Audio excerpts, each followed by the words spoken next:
네, 오늘 10월 5일입니다. 수요예배 나오신 우리 성도님들을 환영합니다. 말씀 나누기 전에 공동기도 제목으로 기도하는 시간 갖도록 하겠습니다. 기도하시겠습니다. 홍석과 집사의 암을 치료해 주십시오. 배옥준 집사의 뇌졸중을 치료해 주십시오. 언어가 회복되고 오른쪽 팔다리에 힘이 생겨나도록 해주십시오. 곽한나 집사를 치료해 주십시오. 권하자 집사가 다시 걷도록 해주십시오. 이승학 성도의 뇌종양 치료가 잘 되게 해 주십시오. 권현민 형제를 치료해 주십시오. 김에브라임 형제가 신장 이식을 속히 받도록 해 주십시오. 김시 집사의 뇌종양 치료가 잘 되게 해 주십시오. 김수진 집사의 항암 치료가 잘 되게 해 주십시오. 우한 폐렴으로부터 우리를 지켜 주십시오. 예수님의 이름으로 기도합니다. 아멘. 오늘 본문의 말씀은 잠언 1장 1절에서 33절까지 말씀입니다. 오늘부터 잠언을 함께 좀 나누기를 원합니다. 시편을 함께 했고요. 오늘부터는 잠언을 함께 나누기를 원합니다. 잠언은 잘 아시는 것처럼 솔로몬이 썼습니다. 1장 1절에 보면 누가 썼는지를 기록하고 있습니다. 다윗의 아들 이스라엘 왕 솔로몬의 잠언이라 그렇게 되어 있죠. 1장 1절에 보면요. 그래서 솔로몬이 아마도 좀 나이가 들었을 때, 그때 930년쯤 되었을 때 그때 썼을 거라고 생각합니다.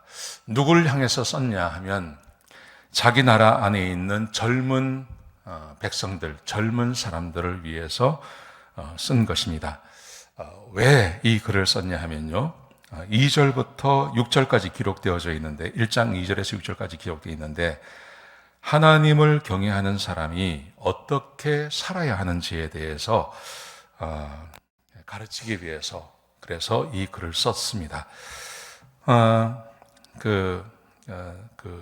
저작의 목적을 보면 2장 2절에 보면 이렇게 되어 있죠. 이는 지혜와 훈계를 알게 하며 명철의 말씀을 깨닫게 하려 함이라.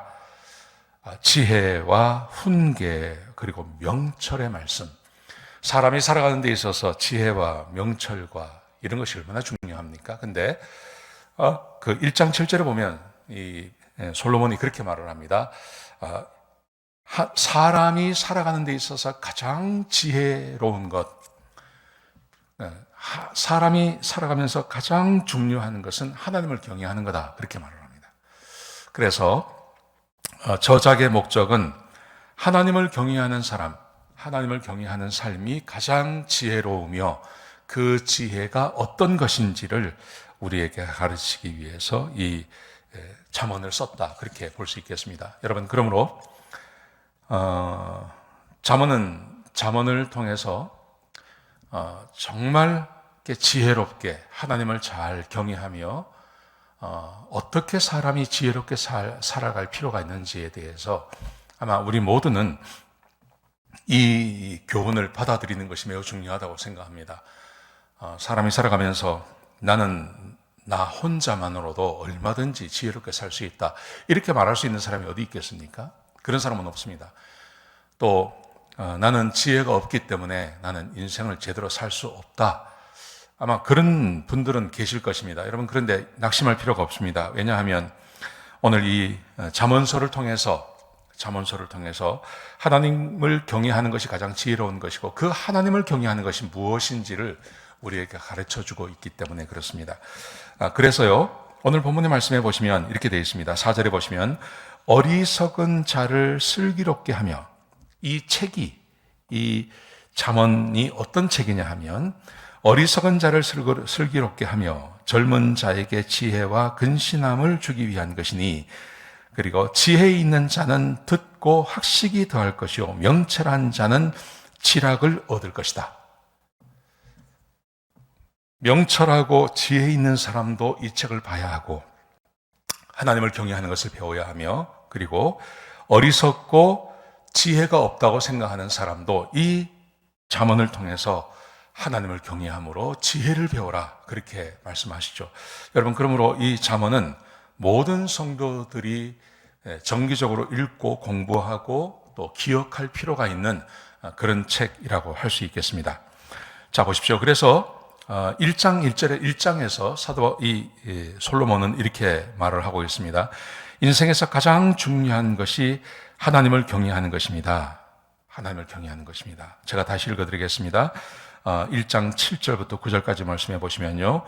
여호와를 경외하는 것이 지식의 근본이거늘 미련한 자는 지혜와 훈계를 멸시하느니라. 여기서 미련한 사람은 하나님의 지혜, 하나님의 말씀을 우습게 여긴다는 것입니다. 그래서 내 아들아, 내 아비의 훈계를 들으며 내 어미의 법을 떠나지 말라. 이는 내 머리에 아름다운 간이요 내 목에 금사슬이니라. 여기서 어머니, 아버지의 훈계라는 것은 하나님의 말씀을 가르치는 것을 말하는 것입니다. 다윗에 의해서 솔로몬이 하나님의 말씀의 훈계를 받지 않았습니까? 그런데 우리가 잘 아는 것처럼 솔로몬이 처음에 출발은 잘했지만 중간에 하나님의 말씀을 떠납니다. 그래서 나라가 갈라지고 그 자기의 왕권이 자기 아들 대에 나아가서 그냥 둘로 갈라져 버리지 않습니까? 그런데 그게 왜 그런 일이 벌어지냐 하면 자기 아버지가 자기에게 가르친 그 교훈, 하나님의 말씀의 교훈을 잊어버렸기 때문에 그렇습니다. 그래서 자기가 말하는 겁니다. 내 아들들아, 우리가 가르치는 이 하나님의 말씀을 떠나지 말라. 그렇게 말하는 거죠. 여러분, 우리 부모님들이 집에서 해야 될 것, 그것은 하나님의 말씀을 끊임없이 가르치고 자녀들을 위해서 기도해주고 또 자녀를 위해서 하나님의 말씀대로 살아가는 그 삶의 모본이 매우 중요하다고 저는 생각합니다.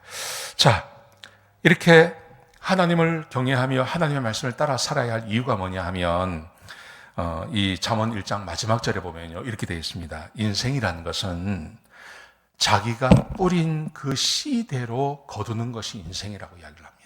굉장히 전 중요한 말씀이라고 생각합니다.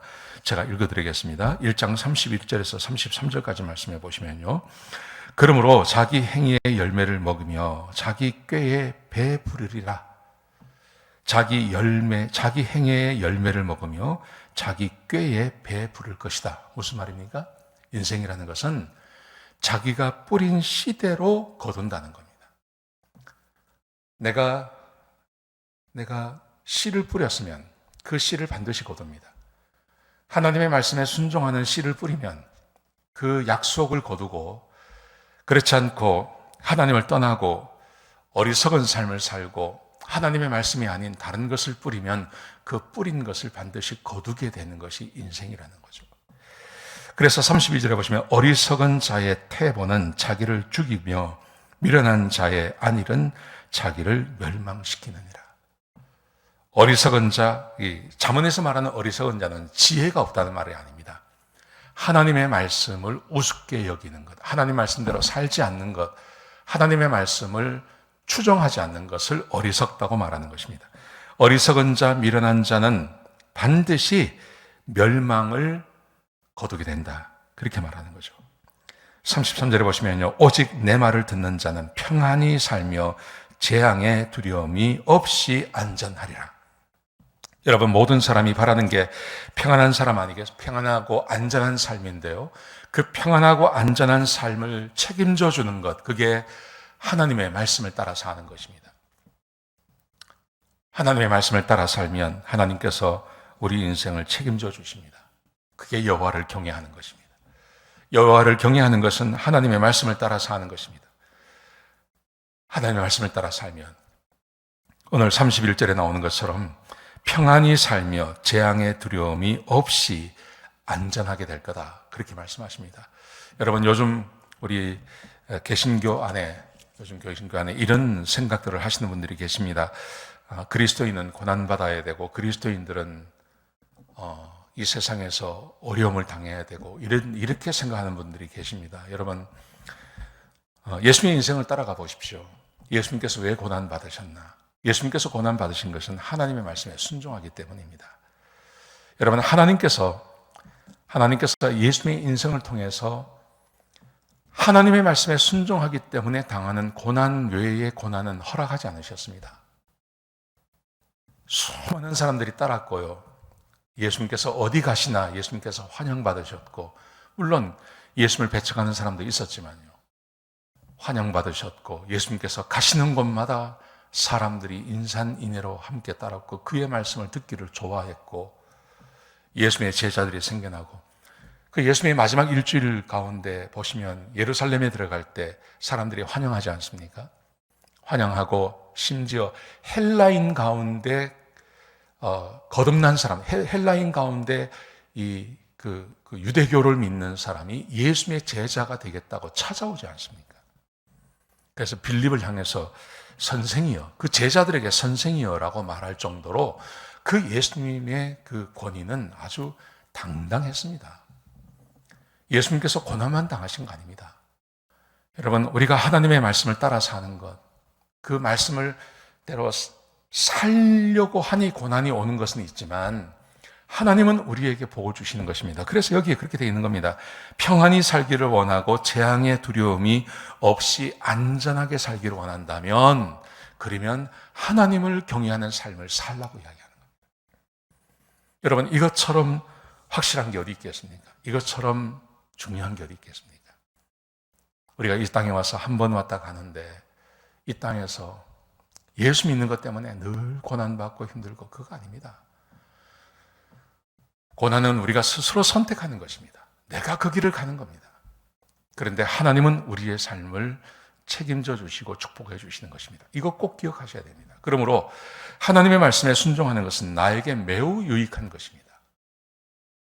하나님의 말씀 때문에 고난받는 게 아니고요, 하나님 말씀에 순종함으로 하나님은 우리를 보호하시고 축복하시고 우리와 함께 하신다는 것을 꼭 기억하셨으면 좋겠습니다. 자, 오늘 본문의 말씀에 보시면 이렇게 하나님의 말씀을 따라 살아야 되고, 또 하나님의 말씀이 우리에게 큰 은혜가 되고 그 말씀이 우리에게 교훈이 되는 이유가 뭐냐 하면요, 1장 10절부터 17절 19절까지 말씀해 보시면 악한 자에 대한 이야기가 나옵니다. 제가 이것을 구체적으로 이렇게 읽지는 않겠지만, 여기서 이 악한 자가 뭐냐 하면, 이 악한 자들이 하는 짓이 주로 이런 것입니다. 남의 재산을 빼앗기 위해서 내가 몰래 숨어 있다가 그 연약한 자, 약한 자를 내가 공격해서 그 사람의 재산을 빼앗는다는 겁니다.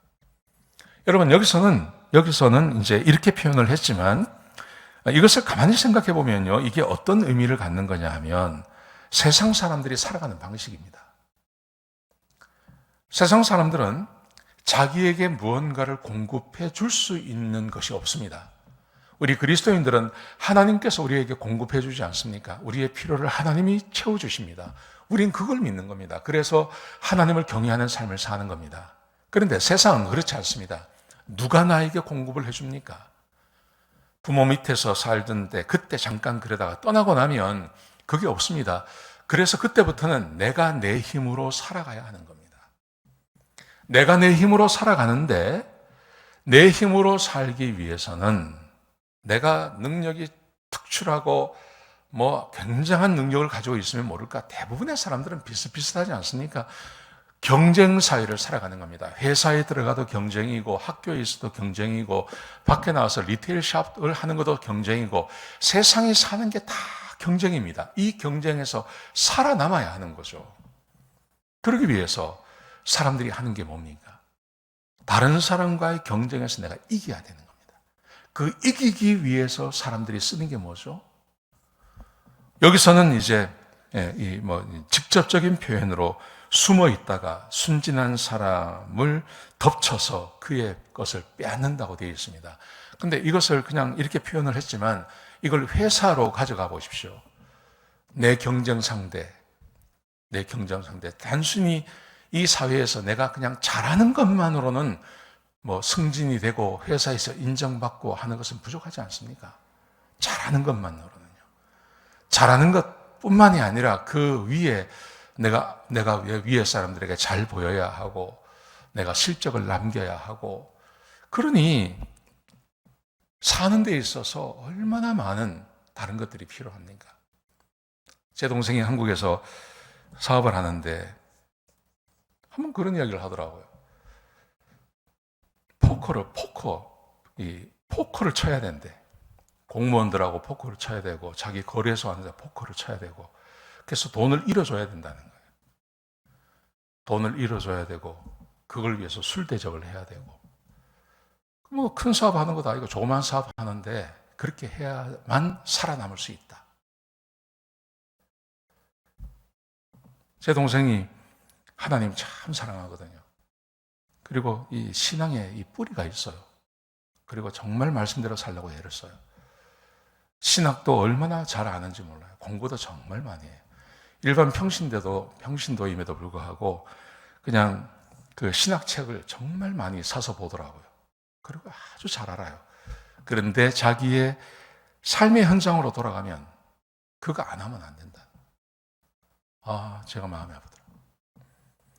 그게 사람이 사는 세상이죠. 여러분, 이런 세상에서 다른 사람을 눌러야 되고 다른 사람을 이겨야 되고, 여기서 말하는 몰래 숨어서 약한 자를 덮쳐서 그의 재산을 빼앗아 온다 그랬는데, 이건 직접적인 표현이지만 이걸 우리의 사회에 갖다 놓으면 얼마나 많은 경쟁, 그 경쟁에서 내가 살아남기 위해서 수단과 방법을 가리지 않는 그런 세상 사람들의 삶의 모습.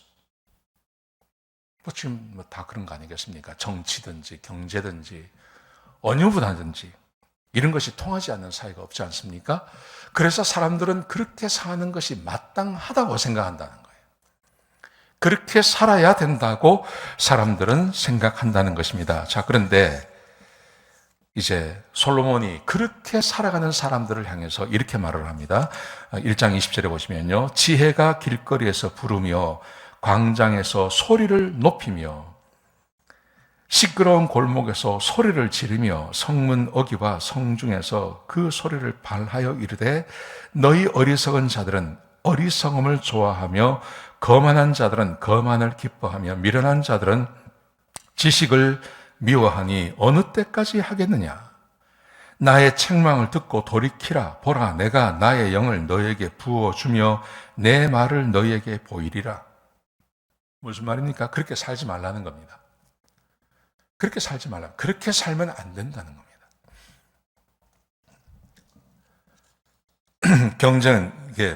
경쟁에서 살아남는 것이 목적이 되어서 그 경쟁에서 살아남기 위해서 막 남을 이렇게 공격하고 짓눌고 그렇게 하지 말라는 거죠.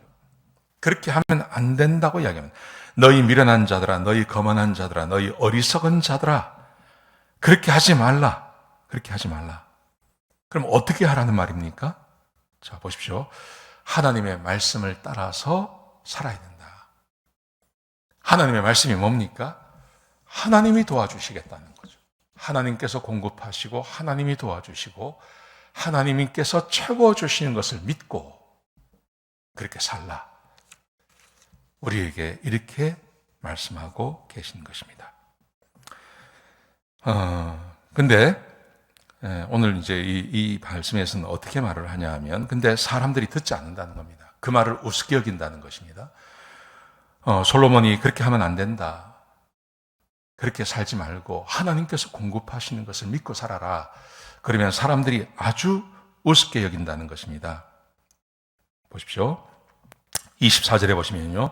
내가 불렀으나 너희가 듣기 싫어하였고 내가 손을 폈으나 돌아보는 자가 없었고 도리어 나의 모든 교훈을 멸시하며 나의 책망을 받지 아니하였은즉. 솔로몬이 그렇게 하면 안 됩니다. 근데 여기서 보시면요. 솔로몬이 말하는 것 같은데 하나님께서 말하는 것처럼 이야기해요. 실제로 그렇습니다. 보시면 솔로몬이 말하는데 하나님께서 말씀하시는 것처럼 이야기합니다. 솔로몬이 내가 불렀으나 솔로몬이 부르는데 이 본문을 가만히 읽어보시면 하나님께서 부르시는 것처럼 그렇게 표현을 하고 있습니다. 내가 불렀으나 내가 손을 폈으나 도리어 내 모든 교훈을 멸시하고 내 책망을 듣지 않았다. 이 책망이라는 것이 솔로몬의 책망이 아니거든요. 하나님의 책망이거든요. 근데 그렇게 표현을 하고 있습니다. 그러면서 이렇게 되면 무슨 일이 벌어지냐 하면요. 1장 26절에 보시면 너희가 재앙을 만날 때 내가 웃을 것이며 너희에게 두려움이 임할 때 내가 비웃으리라. 사람은 아무리 막 자기 힘을 믿고 그렇게 살다가도 재앙이 닥치고 두려움이 닥치면 하나님을 찾게 되어 있지 않습니까? 근데 하나님께서 이렇게 말씀하십니다. 너희가 재앙을 만날 때 또 너희가 두려움 가운데 있을 때 아무리 나를 불러도 나는 너희를 오히려 비웃을 거다. 그렇게 말씀하세요. 27절에 보시면요. 너희가 두려움이 광풍같이 임하겠고 너희 재앙이 폭풍같이 이르겠고 너희에게 근심과 슬픔이 임하리니 그때 너희가 나를 부르리라. 그래도 내가 대답하지 아니하겠고 부지런히 나를 찾으리라. 그래도 나를 만나지 못하리니. 그런 재앙이 오고 어려움이 오고 해서 하나님을 찾는다고 하나님을 찾지만 하나님께서 말씀하십니다. 이 솔로몬이 말하는 것처럼 아니고요. 하나님께서 말씀하시기를 너희가 아무리 나를 부르고 나를 찾아도 내가 대답하지 않을 거다. 왜냐하면 그 전에 내가 수도 없이 너희에게 경고하고 말씀을 주고 나를 따라오라고 이야기했지만 그렇게 하지 않았기 때문에 정작 재앙이 오고 어려움이 왔을 때 나를 찾아도 너희는 나를 만나지 못하게 될 거다. 그렇게 말씀하시는 거예요. 참 무서운 말이죠. 참 무서운 말입니다. 오늘 이 잠언 1장이 우리에게 주고 있는 교훈, 그것은 이제 잠언 전체의 그 인트로덕션 같은 내용입니다. 하나님을 경외하는 것이 최고의 지혜입니다. 하나님을 경외한다는 것은 하나님의 말씀에 순종하고 살아가는 겁니다. 근데 왜 그게 중요하냐면 이 세상 사람들, 대부분의 사람들이 살아가는 방식은 하나님의 공급하심을 믿지 않기 때문에 자기가 스스로 뭔가를 얻으려고 합니다. 그래서 다른 사람을 짓밟고 막 다른 사람을 억누르고 그러면서 내 부를 가져가는데 그 부가 영원하지 않다는 겁니다. 반드시 거기에는 어려움이 오고 고난이 오고 두려움이 찾아오게 돼 있는데 그 환난의 날에 그렇게 평생을 살아온 사람이 하나님을 찾아도 하나님은 그 사람들을 만나주시지 않으시겠다고 약속하고 계신 것입니다. 여러분, 그러므로 인생에 있어서 가장 중요한 것은 언제나 모든 성경이 똑같습니다. 하나님의 말씀에 순종하는 겁니다. 하나님은 이 일을 위해서 저와 여러분을 구원하셨고 하나님의 백성을 삼아주신 것입니다. 오늘 잠언 첫 시간인데요. 이 말씀 꼭 기억하시고 하나님을 경외하는 것이 가장 중요하다는 것을 잊지 아니하시는 저와 여러분 되시기를 주의 이름으로 축복합니다. 기도하시겠습니다. 하나님, 귀한 말씀 주셔서 감사합니다. 하나님이 이 세상의 왕이시며 하나님을 경외하는 것이 가장 중요한 사실이라는 것을 잊지 않고 주의 말씀을 따라 살며 이 세상의 풍조를 따르지 않는 주의 백성들이 되게 축복하여 주옵소서. 주님 감사합니다. 예수님의 귀하신 이름으로 간절히 기도드렸습니다. 아멘.